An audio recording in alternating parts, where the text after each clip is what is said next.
বাস্তবের আয়নাবাজি হয়তো একেই বলে। বিশ্বজুড়ে শান্তির বাণী ছড়ালেও ক্যারিবীয় অঞ্চলে নতুন যুদ্ধের পাঁয়তারা করছেন মার্কিন প্রেসিডেন্ট ডোনাল্ড ট্রাম্প। দ্বিতীয় মেয়াদে ক্ষমতায় এসে আবারও বিশ্বের সবচেয়ে বড় জ্বালানি তেলের ভান্ডার ভেনেজুয়েলার পেছনে পড়েছেন তিনি। লক্ষ্য একটাই, ভেনেজুয়েলার প্রেসিডেন্ট নিকোলাস মাদুরোর পতন ঘটানো। এই লক্ষ্যে ক্যারিবিয়ান সাগরে বিপুল পরিমাণ সেনা, যুদ্ধজাহাজ ও বিমান মোতায়েন করেছেন ট্রাম্প। এমনকি ভেনেজুয়েলায় গোপন মিশন চালাতে সিআইএকে অনুমতিও দিয়েছেন তিনি। এমন বাস্তবতায় যুক্তরাষ্ট্রের সম্ভাব্য গোপন অভিযান থেকে নিজেদের উপকূল রক্ষায় সামরিক মহড়া শুরু করেছে ভেনেজুয়েলা। ভেনেজুয়েলার প্রতিরক্ষা মন্ত্রী ভ্লাদিমির পাদ্রিনো লোপেজ গণমাধ্যমকে বিষয়টি নিশ্চিত করেছেন। ক্যারিবীয় অঞ্চলে কথিত মাদক পাচারকারী নৌযানের বিরুদ্ধে যুক্তরাষ্ট্রের অভিযানের জেরে ভেনেজুয়েলার সঙ্গে ক্রমাগত আঞ্চলিক উত্তেজনা বাড়ছে।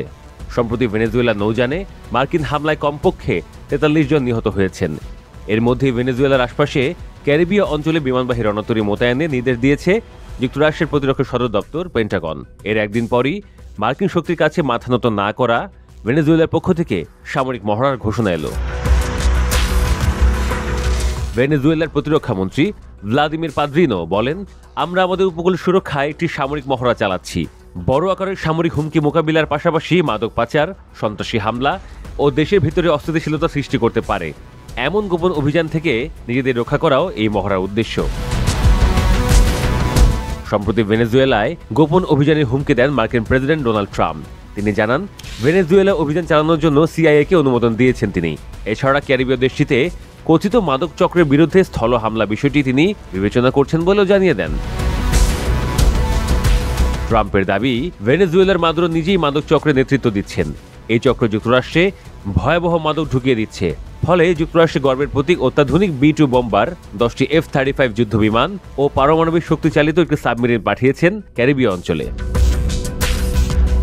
বিভিন্ন গণমাধ্যমের তথ্য বলছে, গত 2রা সেপ্টেম্বর থেকে মার্কিন বাহিনী 10টি কথিত মাদকবাহী নৌযানে বোমা হামলা চালায়। এর মধ্যে 8টি হামলাই হয়েছে ক্যারিবীয় সাগরে।